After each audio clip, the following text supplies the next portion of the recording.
Vocês estão bem aí? Glória a Deus.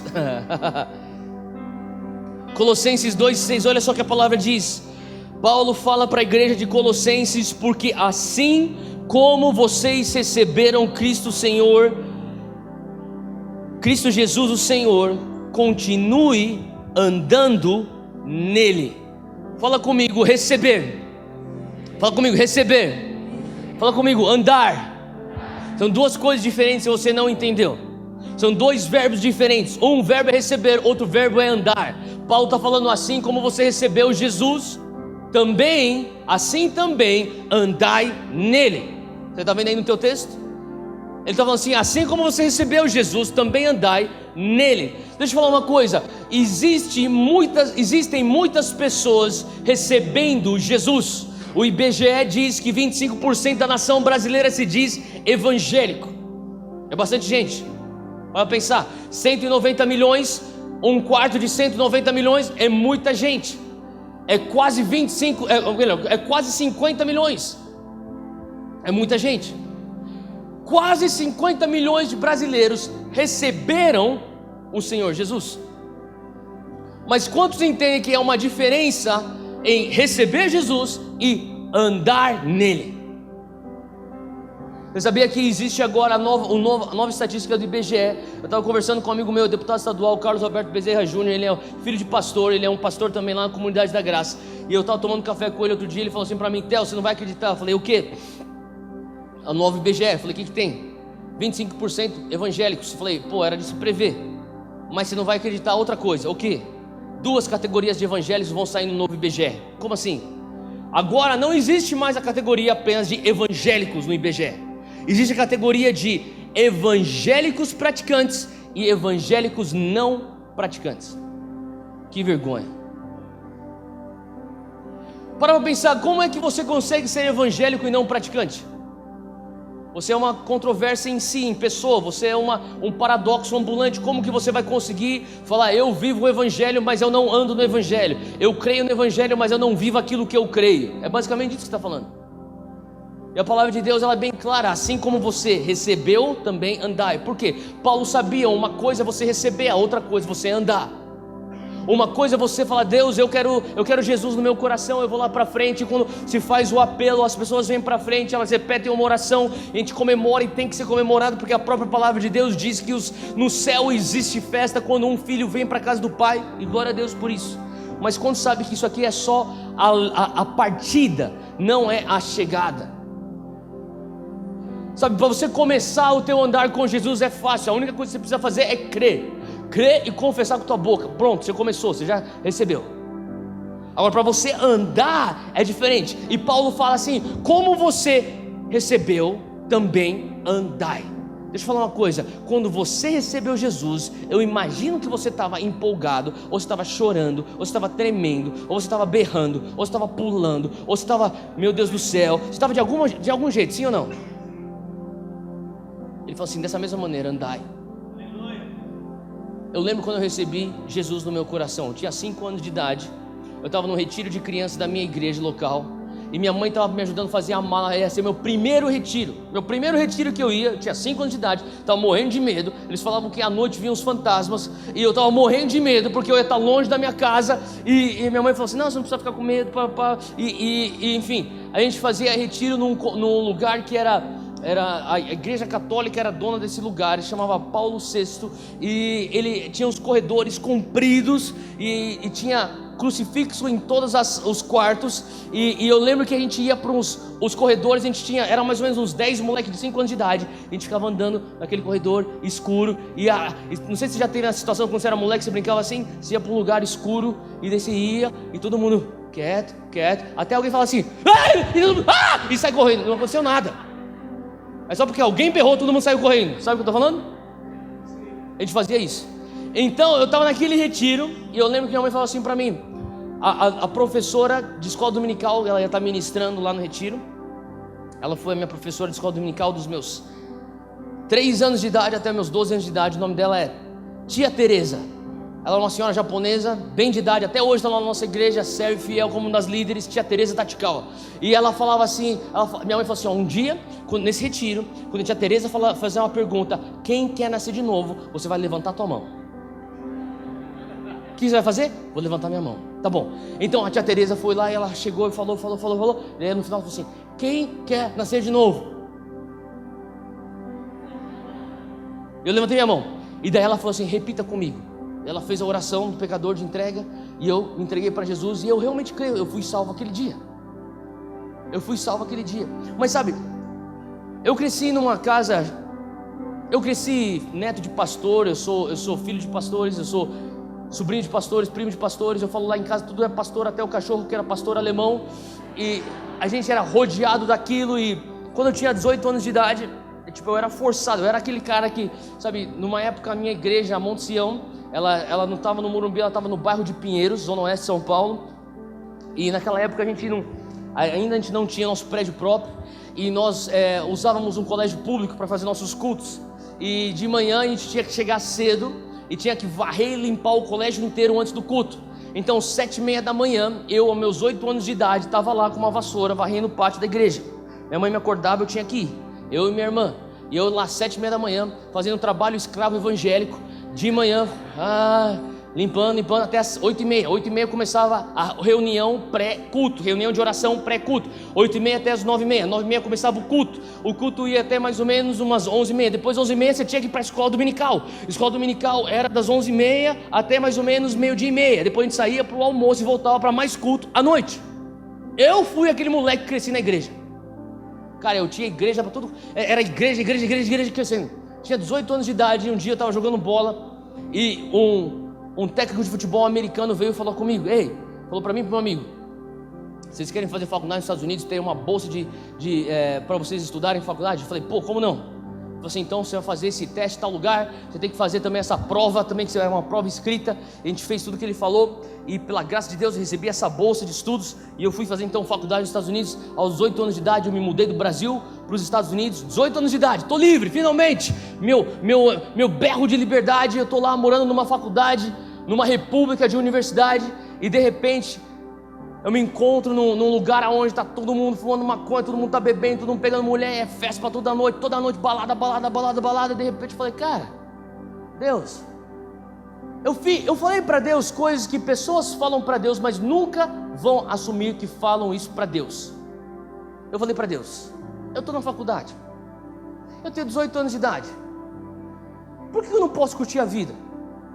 Por que eu não posso ficar curtindo até mais ou menos os meus 23, 24, 25, e daí um dia eu vou estar andando na rua, eu vou escutar um som, vai ser uma igreja, daí eu vou entrar para pegar um culto, você está lá no banco de trás, e daí eu vou esperar o final do culto, onde o pastor vai falar, ei filho pródigo, hoje é o teu dia, volta para a casa do pai, e daí eu vou falar, chegou minha vez, e eu vou lá, eu me ajoelho aqui no altar e falo, Jesus, Senhor, me perdoa, os 7 anos que eu fiquei no mundo, mas eu curti pra caramba, foi muito louco, mas me perdoa, mas agora eu quero voltar pra tua casa.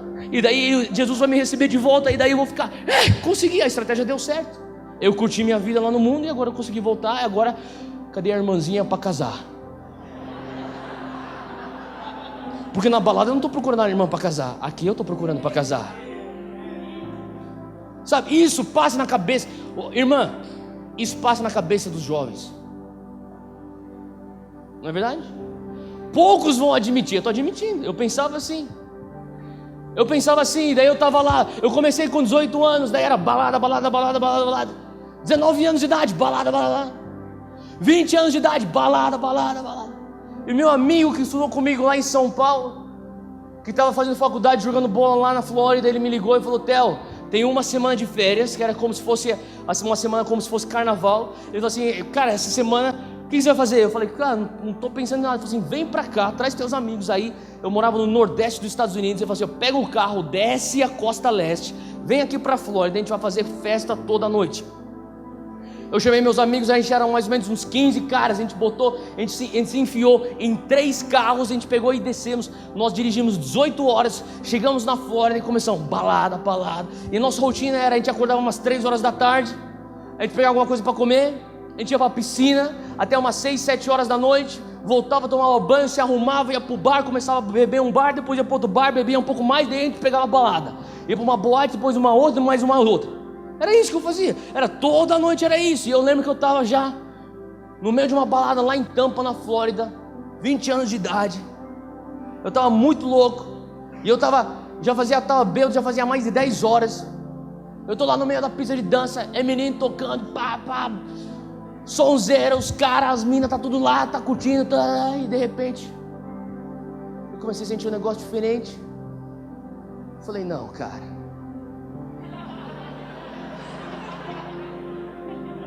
e cara, era o Espírito Santo. E o Espírito Santo veio de uma maneira tão forte sobre mim. Em questão de 30 segundos eu fiquei sóbrio.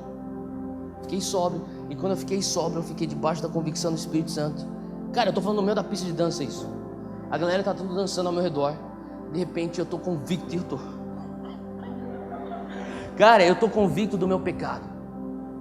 Eu saí correndo de onde eu estava, eu fui pro banheiro, procurei o banheiro, cadê o banheiro? Saí, eu entrei no banheiro, comecei a tacar água na minha cara e falava, cara, o que está acontecendo? E eu chorava, eu, não, cara, e o que está acontecendo? E daí era como se eu falasse para Deus, Deus, mas eu tinha que chegar até os meus 25 anos. Eu tenho só 20 anos de idade, Deus. E o Senhor falou para mim, você está vivendo muito abaixo do que eu te criei para você viver. Isso aqui é bolota de porco comparado àquilo que eu tenho para você.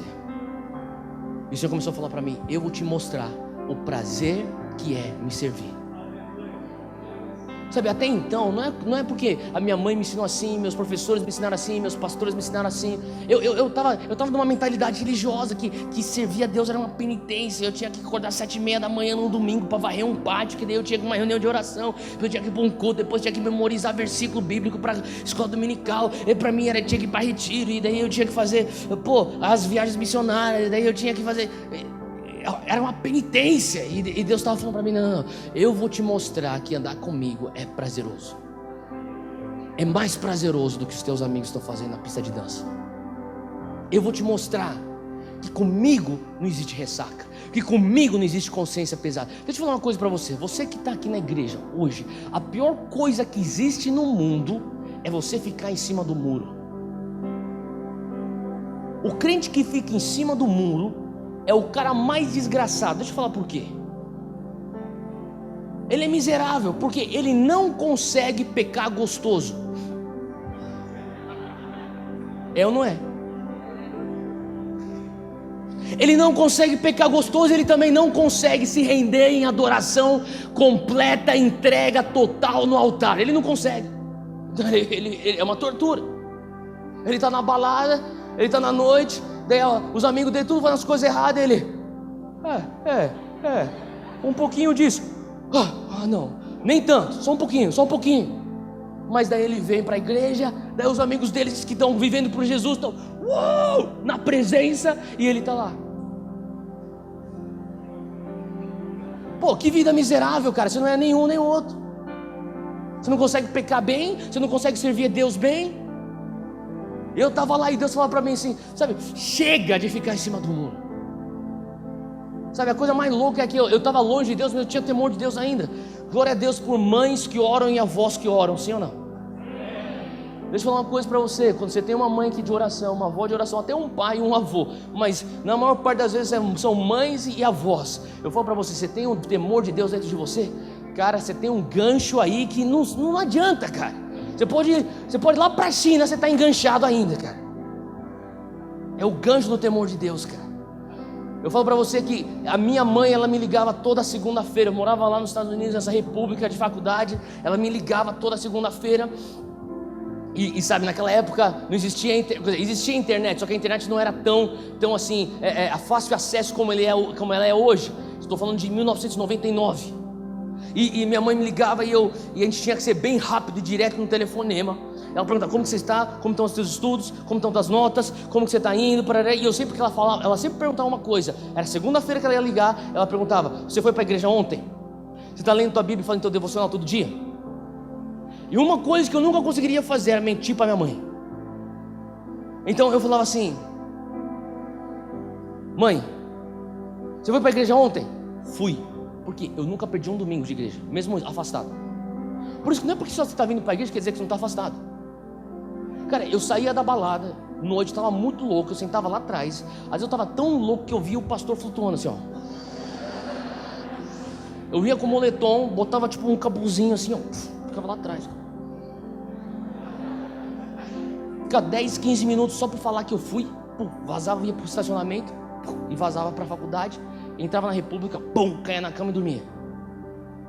Cara, eu lembro de vezes que eu voltava de festa, eu estava tão louco que eu pegava a Bíblia, porque eu sabia que minha mãe ia perguntar se eu estou lendo a Bíblia todo dia. Eu pegava a minha Bíblia, eu abria, eu lia um versículo, fechava e caía no chão, dormia. Mas eu falei, eu li? Li ou não li? Li! Só para fazer a parada legal. Tipo, não estou mentindo, eu li um versículo. Ela me perguntou quanto que eu li, mas eu li. Cara, eu respondia para minha mãe, e Deus falava assim para mim. Eu lembro naquele banheiro, eu estava tão louco, estava naquele banheiro jogando água na minha cara, e Deus falou assim para mim, eu vou te levar para uma coisa, para você viver um prazer comigo que você nunca experimentou na tua vida. Eu saí correndo daquele banheiro, procurei meu amigo no meio da pista de dança, falei, brother, me dá tua chave. Ele falou, que chave? Chave do teu apartamento. Eu falei assim, não, você tá louco, cara. Eu falei assim, dá tua chave. O que você vai fazer? Vou vazar. Eu falei, não, você não vai vazar, cara, tá começando. Eu falei, cara, dá a chave. Ele falou assim, não, depois aqui tem um after party, tá ligado? O after party. Eu falei, é a festa depois da festa. Eu falei, vai lá no after party, vai lá, me dá a chave. Não, você não tá entendendo, tem um after party, meu irmão, vai lá no after party, me dá a chave, cara. Ele me deu a chave, eu saí correndo. Quando eu pisei pra fora daquela boate, lá em Tampa, na Flórida, eu escutei Jocum. Eu não conhecia Jocum. Conheci só uma menina que falou uma vez de Jocum pra mim, há anos atrás. Eu escutei Jocum. Eu saí correndo, eu fui para a República dele, para o apartamento dele. Eu entrei no apartamento dele, estava com a chave, liguei o computador, fui tomar um chuveiro gelado, saí do chuveiro, voltei, entrei no computador, fui para o Google, botei Jocum.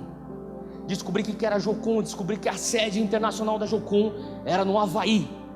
Eu falei, cara, então o que é isso aqui? É para ser o que é? É ser treinado para ser missionário. Comecei a ler jovens com uma missão. Eu falei, bom, servir a Deus, missões, é isso, eu vou fazer isso. Eu falei, Deus, tá bom, então o Senhor falou pra mim, eu vou. E eu fiz naquela noite. Depois, eu tô falando, eu me inscrevi pra Jocum, pra ser missionário. 4 horas depois, eu tava muito louco na balada. Fui, apertei Enter, foi enviado o negócio. Depois de algumas semanas recebi o retorno, você foi aprovado, você vai ser missionário de Jocum. Falei, então o que eu tenho que fazer? Você vai ter que ir para o Havaí. Falei, Deus, alguém vai ter que sofrer por ti no Havaí, eis-me aqui. E eu fui. E quando eu liguei para minha mãe, eu falei, mãe, eu vou trancar a faculdade. Falei, por que você vai trancar a faculdade? Porque eu vou ser missionário. O que está acontecendo com você? Minha mãe estava orando por mim todas as noites, para eu voltar para os caminhos do Senhor.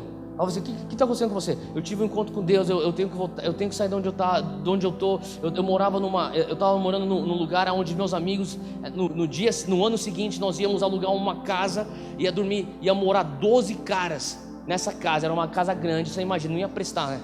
E daí eu falei, eu tenho que sair desse ambiente, mãe, eu não sou forte o suficiente para estar nesse ambiente, eu tenho que sair. Falei, para onde você vai? Eu falei assim, eu vou ser missionário. Para onde você vai? Eu vou ser missionário. Para onde você vai? Tá bom, mãe, eu vou para o Havaí. Moleque, você vai surfar, você não vai ser missionário. Falei, mãe, eu te juro, vou olhar lá o site, dá uma lida, me dá um crédito agora, me dá o benefício da dúvida agora, por favor. E ela me abençoou e eu fui. Fiquei com o Jocum por 3 anos e meio, servindo o Senhor. Acabei sendo enviado para a Índia, acabei sendo enviado para Filipinas. E todo lugar que eu ia enviado, meus líderes falavam assim, a gente vai estar aqui com a equipe, a gente tem que dividir as funções. Falava assim, fulano, vocês vão fazer trabalho na zona vermelha, onde existem as prostitutas. Eu quero que vocês vão lá e vocês evangelizem elas, amem elas. Eu quero que vocês façam trabalho lá. Fulano, vocês vão estar fazendo trabalho de misericórdia lá nas comunidades carentes. Eu quero que vocês se preparem, venham com uma estratégia. Essas igrejas parceiras são essas, vão trabalhar assim. Fulano, vocês vão trabalhar com evangelismo nas tribos indígenas que tem. Vocês vão ter que ser deslocados daqui 3 horas de onde nós estamos. Vocês vão estar lá, nós nos vermos daqui 3 meses, tudo bem? Tudo bem. E você, Theo? Vamos ver o que você vai fazer. Você vai entrar nas universidades e você vai evangelizar universitários. Sempre foi isso. Nas Filipinas foi assim, no Egito foi assim, Na Índia foi assim, na Europa foi assim, todo lugar. E eu lembro que quando um dia eu voltei para Jesus, eu estava seguindo Jesus já, estava em missões, eu voltei para São Paulo um dia para passar Natal com a minha família. E daí eu estava lá com a minha família e eu comecei a perguntar dos meus amigos que cresceram comigo na igreja. E eu falei, cadê o fulano, cadê o ciclano, cadê o beltrano? Pô, o cara não vem mais para a igreja não. Daí eu comecei a ir atrás de todos eles. E quando eu fui atrás de todos eles, eu falava assim para ele, cara, aonde que você se desviou? Eles falavam para mim, que nem você, Theo, na faculdade. Eu falei, pô, mas o que está acontecendo nas faculdades, cara? Onde você estuda? E o cara fala, pô, estou no Mackenzie. Não tem nada que está acontecendo lá do reino de Deus lá? Ah, tem uns negócios lá que os caras se reúnem lá numa roda, lá ficar falando de apologética lá, um bando de losers, uns nerds lá. Eu não quero fazer parte desse negócio. Pô, a gente tem que começar alguma coisa, cara. E foi assim que surgiu a ideia do Dunamis. Vamos fazer alguma coisa para entrar nas universidades com poder palpável. Sabe, o meu coração era, Deus, eu quero que os universitários do mundo inteiro experimentem aquilo que eu experimentei naquela balada na Flórida. Aquilo que me tocou de tal maneira que era inegável, era palpável. Pô, como que você vai negar uma coisa? Você está bêbado há 10 horas e fica sóbrio imediatamente. Você começa a chorar no meio de uma balada. Você acha que isso é normal sem ter tomado nada de diferente? Não é normal. Isso é o reino de Deus invadindo a sociedade. Isso é o reino de Deus invadindo onde você está. E sabe, eu falei assim, Deus, eu quero fazer isso. Mas sabe, o Senhor começou a me lembrar outro dia, quando eu estava lendo Colossenses 2, Ele falou assim, Theo, você lembra quando você me recebeu naquela balada? Eu falei, lembro. Como que você estava? Deus, eu estava chorando. Eu saí, eu estava tremendo. Deus, eu saí, eu estava apaixonado, estava atordoado, era choque, eu estava um pouco tonto, era muita informação. E depois, os próximos 2, 3 anos da tua vida? Pô, os próximos 2, 3 anos da minha vida eu estava apaixonado. Eu lembro que um amigo meu falou para mim assim, quando chegamos lá na Índia, ele é sul-africano, ele era missionário, já estava lá 4 anos antes de eu chegar. Ele falou assim, Theo, se você falar para alguém aqui que você é missionário, você corre risco de ser jogado na cadeia. Eu lembro que eu levantava de manhã, eu orava no meu momento de oração, eu falava assim, Deus, se hoje é o dia que eu for para a cadeia, glória a Deus. Cara, eu vou ter a honra de dizer que eu fui jogado na cadeia pelo Evangelho. Sabe, eu era apaixonado, eu falava assim, cara, aonde? Eu lembro que tinha amigos meus que eles me chamaram, eles falavam assim, Theo, nosso chamado é para o mundo muçulmano. Tinha um amigo meu, até hoje, ele tá trabalhando com islâmicos, ele evangeliza islâmicos até hoje. Eu lembro até hoje como que fosse ontem, há uns 8, 9 anos atrás. Ele falou para mim assim, Theo, eu tenho certeza, Deus falou para mim, eu vou morrer como um mártir, nas mãos dos meus irmãos muçulmanos. Mas eu vou lá para evangelizá-los. Cara, era essa galera que eu andava, essa galera que falava para mim, cara, você está dentro para morrer pelo Evangelho? Eu falei, cara, sabe, querendo ou não, eu lembrava de uma coisa que Tupac Shakur falava, até o dia que você achar algo para você morrer, você não começou a viver. Até você achar uma causa para você poder morrer por ela, você não começou a viver. Eu falei, cara, essa é a minha causa, eu estou vivendo. Eu estou disposto a morrer por essa causa. Sabe, eu falo assim, Deus, quando eu te recebi, eu era apaixonado. E daí Paulo fala dessa mesma maneira, também andai nele. Sabe o que está faltando? Pessoas que andam com Jesus da mesma maneira como elas receberam Jesus. Nós não precisamos de mais evangélicos para mudar o Brasil. A gente pode lotar o Morumbi cheio de evangélicos, a gente pode lotar o Maracanã cheio de evangélicos, a gente pode lotar o Sambódromo cheio de evangélicos, a gente pode fazer a maior marcha para Jesus do universo com 20 milhões de cristãos nas ruas de São Paulo. Não vai mudar o Brasil. Não vai. Sabe o que vai mudar o Brasil? Muda o Brasil quando um punhado de cristãos que receberam Jesus continuam andando com Jesus. A palavra de Deus diz que 12 homens foram suficientes para virar o mundo de ponta cabeça lá em Atos. Da onde surgiu a mentalidade que a gente vai precisar de uma multidão para mudar o Brasil? Não. Deus quer que o coração de Deus, o coração de Jesus é que todos sejam salvos. E devemos evangelizar até que todos sejam salvos. Isso é verdade, mas deixa eu te falar uma coisa, a transformação do nosso país depende de jovens cristãos como eu e como você, falando da mesma maneira como nós recebemos Jesus, nós vamos andar nele. Faz sentido? Olha só o que Paulo continua falando em 2 Timóteo, abre comigo, capítulo 1, versículo 8, diz assim: portanto, não se envergonhe de testemunhar do Senhor, nem de mim, que sou prisioneiro dele, mas suporte comigo os meus sofrimentos pelo Evangelho, segundo o poder de Deus, que nos salvou e nos chamou com uma santa vocação. Deixa eu falar uma coisa: o que é que te salvou? Olha aí o que está escrito na tua palavra. O que é que te salvou? Olha aí o que está escrito na palavra. Fala comigo: o poder de Deus. Fala comigo assim: o poder de Deus me salvou. Você está vendo aí no versículo 9? O poder de Deus, versículo 9 diz: segundo o poder de Deus, versículo 9, que nos, o quê? Salvou. E o que mais ele fala? Que nos o quê? Fala comigo: chamou. Deixa eu falar uma coisa, repita bem forte comigo: o poder de Deus me salvou. O poder de Deus também me chamou. Tem muita gente que está só salva e não está vivendo o chamado. Está entendendo o que eu estou falando? Tem muita gente que fala assim: poder de Deus, eu só preciso de você, poder de Deus, para me salvar. E Deus está falando: não, você não está entendendo. O meu poder é para te salvar e para te chamar. Não, poder de Deus, eu só preciso de salvação. Acerca do meu chamado, deixa que eu faço do jeito que eu quero. Deixa que eu vivo de acordo com aquilo que os meus pais estão falando, que a opinião pública diz, que a mídia diz, que a minha opinião humana está me direcionando a viver. Não. O poder de Deus, você fica aí só na salvação. Não entra aqui no meu chamado de vida. Não entra no meu planejamento de destino. Não. Faz sentido? O poder de Deus vem para te salvar e para te chamar. O poder de Deus vem para você receber e também para você andar nele. Nosso tempo está avançado, mas deixa eu falar uma coisa. Eu sinto de Deus que se você puder sair com alguma coisa hoje, é simples isso: nós vamos ver uma transformação no nosso Brasil, quando jovens não vão ser apenas salvos, quando jovens não vão se contentar em apenas receber, quando jovens vão falar: não, eu vou andar com Ele, quando jovens vão falar: não, eu vou viver chamado, não só salvo. Hoje eu te desafio a ser intencional, e eu vou terminar com um testemunho. E antes de eu terminar com esse testemunho, deixa eu só ler esse versículo aqui. Você não precisa abrir, só escuta. Atos 17, 26. Isso aqui é Paulo falando acerca do nosso Deus.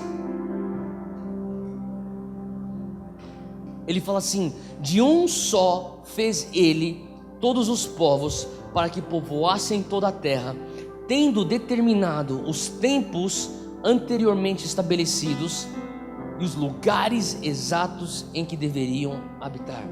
Fala comigo: o meu tempo foi pré-estabelecido pelo meu Deus. Os meus lugares foram pré-estabelecidos pelo meu Deus. É por isso que você está vivo aqui em Santo André em 2016. É por isso que você não nasceu na Idade Média no Reino Unido. É por isso que você não nasceu em 1836 na Nova Zelândia. Não, você nasceu no ano que você nasceu para estar vivo hoje, 2016, aqui em Santo André. Por quê? Porque Deus tem um plano nisso, Deus tem um propósito nisso, Ele pré-estabeleceu isso. Você não está aqui por acaso, existe um propósito que existia antes da tua existência. Ele tinha um propósito, Ele tinha uma ideia, uma missão. E daí Ele fala assim: quem que eu vou usar para cumprir essa missão? E daí Ele te constrói com os talentos, com os dons, com as habilidades necessárias. Ele põe você no momento da história exata para cumprir essa missão. Ele te põe no lugar exato no planeta Terra para você cumprir essa missão. Por isso que você está aqui em 2016 em Santo André. Por que você não é egípcio? Por que você não é japonês? Por que você não é alemão? Você parou para pensar nisso? Por que você não tem a idade do teu pai? Por que você não tem a idade da tua avó? Para pensar nisso. Há 4 semanas atrás eu estava pregando numa igreja, uma denominação grande aqui em São Paulo.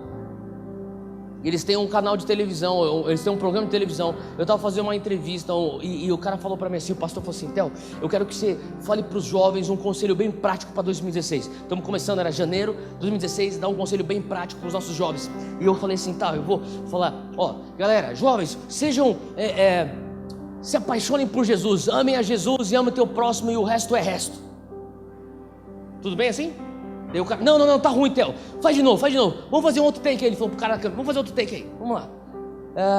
Eu quero que você fale uma coisa mais prática, mas com prática, super prática, mas você fala bem prática, dá uma coisa bem prática para o nosso jovem. Isso aqui é muito, com todo respeito, Theo, mas é muito vasto isso. Tá bom, então você quer uma coisa bem prática, tá bom, eu tenho uma coisa bem prática. Eu falei, jovem, em 2016, faça uma coisa. Dizer que você está fazendo muita coisa, você está estudando, você está trabalhando, você está indo para a igreja, você está servindo na tua igreja, glória a Deus por isso. Mas faça uma só coisa em 2016. Visite um cemitério. E sente num cemitério por 30 minutos e pense na tua vida. Ele ficou me olhando, como assim, Theo? Ué, você não pediu uma coisa bem prática? Estou dando uma coisa bem prática. Você pode pensar até, mas como assim visitar um cemitério? Deixa eu falar para você, é uma coisa que eu tenho pedido para todos da minha equipe do Dunamis. Todo mundo vai visitar um cemitério em 2016. Por que visitar um cemitério? Porque eu creio que Deus está querendo trazer uma intencionalidade para a nossa geração. E eu vou explicar isso. Nos últimos 6 meses da minha vida, não houve um dia que eu não pensei acerca da minha morte. Pode soar um pouco bizarro, pode até você estar pensando, pô, mas isso aí é que o Theo está pego por um espírito de morte. Não estou, eu estou bem, graças a Deus. Deixa eu falar o que eu estou preso, eu estou sendo pego por um espírito de intencionalidade. Eu fico pensando, às vezes eu deito na minha cama e eu penso, como que eu vou morrer? Será que um dia eu vou morrer no meu sono? Será que eu vou morrer enfermo? Será que eu vou morrer vítima de uma bala perdida? Será que eu vou morrer num acidente de carro? Será que eu vou morrer num acidente de avião? Será que eu vou morrer um dia com uma doença rara que não tem cura? Quando que eu vou morrer? Amanhã? Será que eu vou morrer com 30 anos, daqui 30 anos? Será que eu vou morrer daqui 40 anos? Será que eu vou morrer daqui 50 anos? Quando que eu vou morrer? Eu penso acerca da minha morte. Todos os dias, nos últimos 6 meses, eu tenho pensado sobre morte. E deixa eu falar uma coisa que ninguém aqui consegue escapar. Hoje, você e eu, nós estamos mais perto da morte do que nunca antes, desde que nós nascemos. Você tem um propósito, e a cada dia que passa, a contagem regressiva avança até o teu túmulo. E Deus está falando, eu tenho um poder aqui chamado Dunamis, Dínamos. Não é apenas para a tua salvação, é para que você viva o propósito no qual você nasceu. Eu tenho um propósito aqui que não é apenas para você receber, mas é de acordo com Colossenses 2,6, que você também, como você recebeu, você ande nesse propósito. Sabe o que Deus está querendo trazer para a nossa geração evangélica, geração de jovens cristãos no Brasil?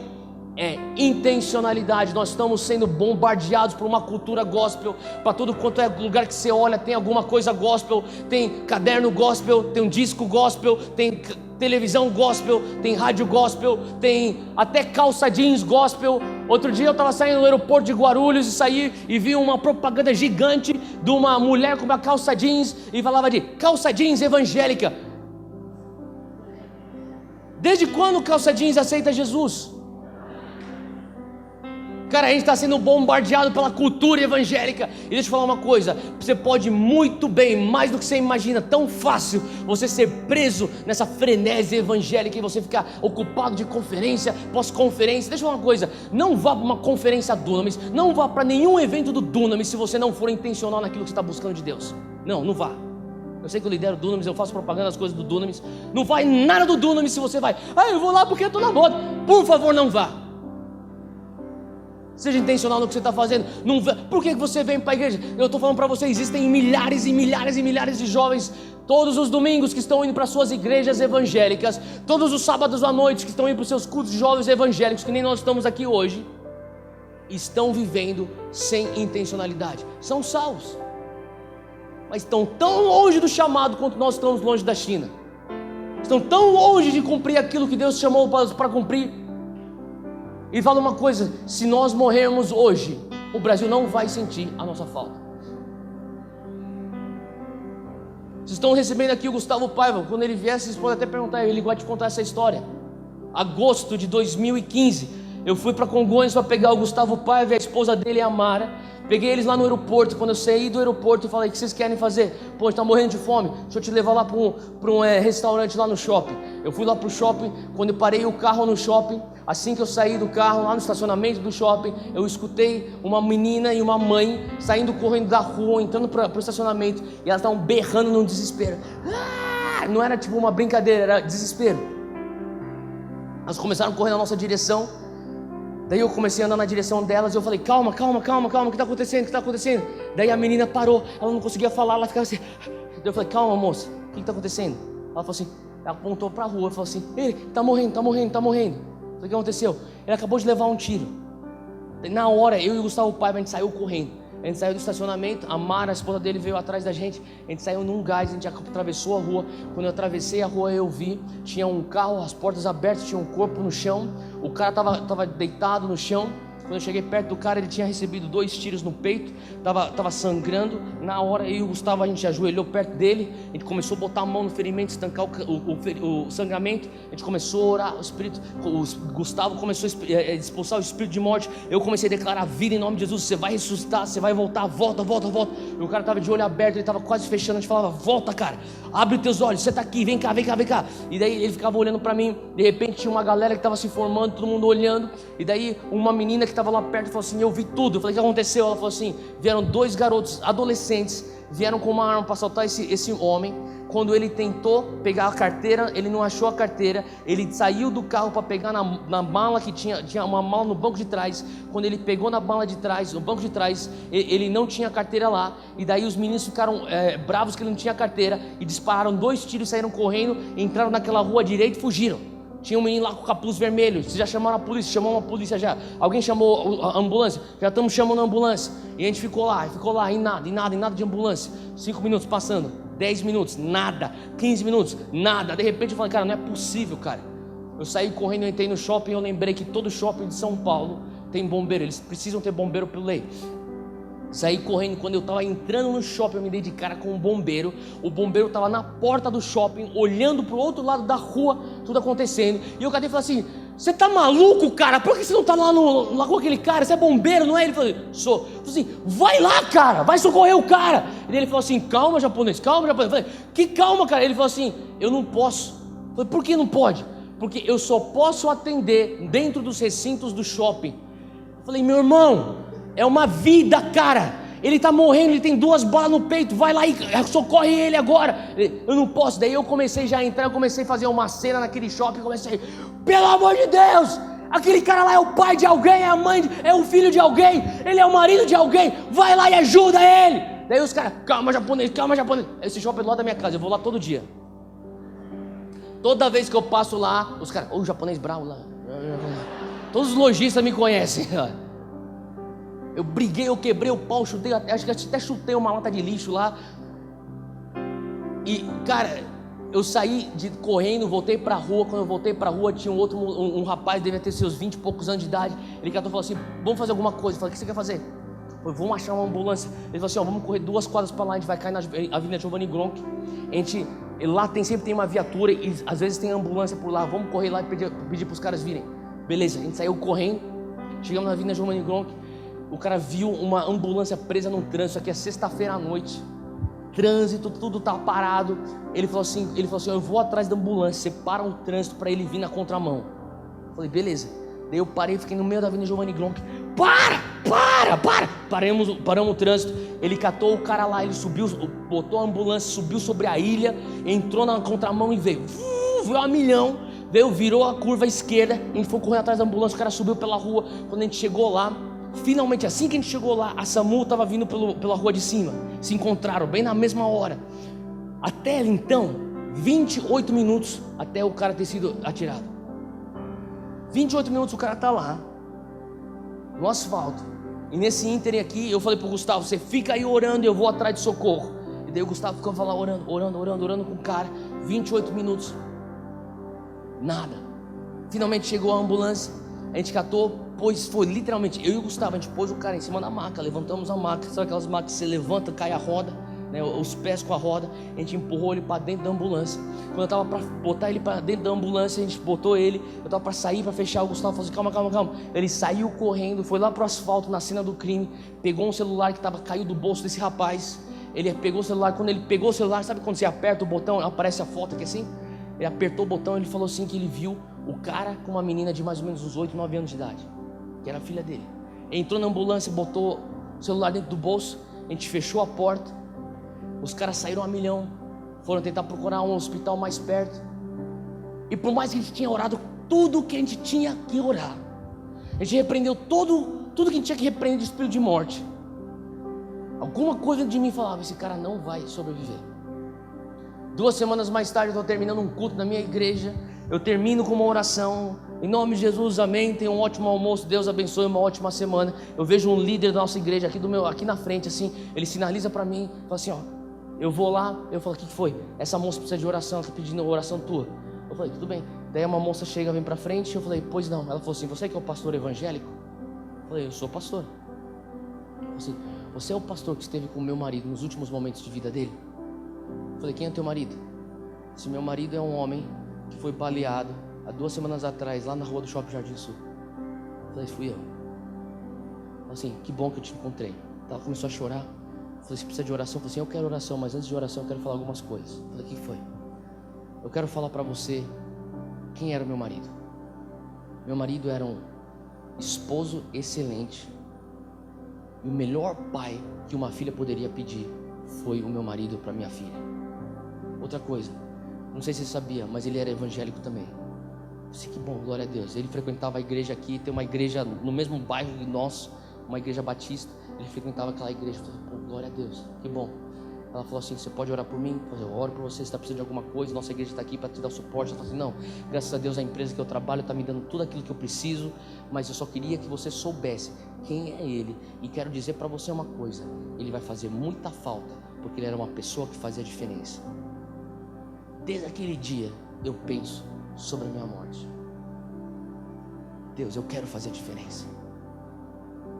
Eu não aceito viver nessa terra sem fazer a diferença. Eu não aceito viver nessa terra sem marcar pessoas que entram no meu contato. Intencionalidade. Há 2 meses atrás estou eu dentro de um hospital, numa sala de parto. Minha esposa está lá na maca e a gente está falando, empurra Júnior. Eu estou para ter meu primeiro filho. E eu estou lá, vai Júnior, empurra Júnior, vai. E todos os enfermeiros, vai Júnior, empurra. E a gente está lá, tudo lá torcendo para ela. E ela está lá,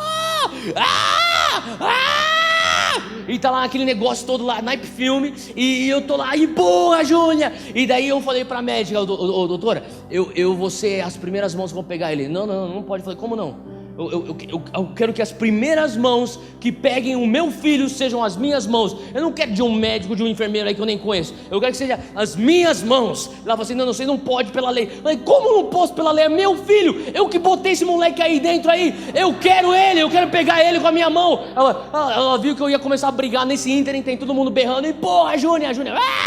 Então no tumulto, ela falou assim, cara, é inútil ficar brigando com esse japonês agora. Ela falou assim, vai, enfermeira, põe aqui a luva então aqui no hotel. Daí a mulher lá foi lá, a enfermeira começou a botar as luvas lá, aquela frescura lá de médico lá, que não pode tocar isso, não pode tocar aquilo. Eu tô lá pronto, e tô esperando, e porra, Júnior, finalmente. Eu peguei o moleque na minha mão, Rei Leão, já passei pra enfermeira, já saiu correndo pra limpar o moleque. E cara, eu fui as primeiras mãos que tocaram no meu filho. Cara, foi um dia muito intenso para mim, para minha esposa, para toda a nossa família, muitas emoções. Eu lembro que naquele hospital, quando eu fui dormir, eu dormi aquela noite no hospital junto do lado da minha esposa se recuperando do parto, e eu lá no sofazinho que eles têm lá naquele quarto para se deitar lá do lado. Eu estou lá e o Espírito Santo falou comigo: Theo, 6 meses. Na época tinha sido 5 meses. Eu falei: o que foi, Deus? Em 5 meses, nas tuas mãos, você viu a vida sair dessa terra. E em 5 meses, nas tuas mãos, você viu a vida chegar nessa terra. Você experimentou nas tuas mãos a morte chegando e a vida chegando. Ele falou para mim assim: a vida é simples, é frágil. Ele falou para mim: viva intencionalmente. Cara, eu não sei você, eu não quero ser só salvo. Eu não me contento em ser só salvo. Eu não fui resgatado daquela boate na Flórida para ser só salvo.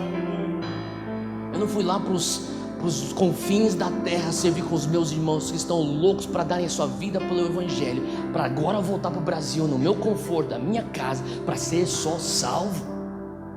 Não, eu não posso saber que toda sexta-feira à noite, quando eu estou passando pela rua Maria Antônia lá do Mackenzie, está cheio de jovens se alcoolizando, se drogando, tentando achar um jeito de preencher um buraco no seu coração para eu viver só salvo. Eu não posso entrar numa faculdade e ver jovens andando para lá e para cá, tentando e achando que o dinheiro vai preencher, uma carreira bem sucedida vai preencher um buraco no coração deles, e eu vivendo só salvo. Eu não vou mais para a igreja só para viver salvo. Eu não posso dar o meu dízimo só para ser um fiel dizimista, para cumprir tabela, ir para a escola dominical, ir para uma célula só para eu cumprir tabela e ser só salvo. Eu não vou ser só salvo. Eu não vou só receber Jesus. Ele não morreu na cruz para eu só recebê-lo. Ele não morreu na cruz só para eu ser salvo. Ele morreu na cruz para eu viver o meu chamado. Ele morreu na cruz para eu ser salvo, mas eu também espalhar o reino de Deus, seja onde for que eu estiver, seja no meu trabalho, seja onde eu moro, na minha vizinhança, com a minha família, com os meus amigos, na minha faculdade, seja onde for. Hoje eu falo para você: nós não precisamos de mais uma rádio gospel, nós não precisamos de mais uma roupa gospel, nós não precisamos de mais uma conferência evangélica. O que nós precisamos são jovens como eu e como você, falando: não vou ser só salvo, eu vou viver o meu chamado. A cada dia que passa, eu sei que eu estou mais perto da minha morte. A morte nada mais é para mim do que uma graduação. É por isso que eu gosto de pensar nela. Quando é o dia onde eu vou me formar da missão que eu tenho aqui nesta terra? É isso que eu penso quando eu falo sobre morte. Eu não vejo uma coisa fúnebre, eu não vejo uma coisa escura. Eu vejo uma graduação, uma formação para algo que eu vou estar na... Sabe, deixa eu falar uma coisa para você: você não pode viver o teu chamado no céu. Você não tem a oportunidade de marcar vidas no céu. No céu você só vai adorar a Deus. Você vive o teu chamado aqui na terra. Você cumpre a tua missão aqui na terra. Uma vez que você morre, você se gradua, você se forma para você viver no céu, no prazer do Pai. E hoje eu falo para você: Deus está levantando uma geração que fala assim: cara, eu não vou ser só salvo, eu vou ser chamado. Se você fala: eu preciso de sair de onde você está, vem aqui na frente.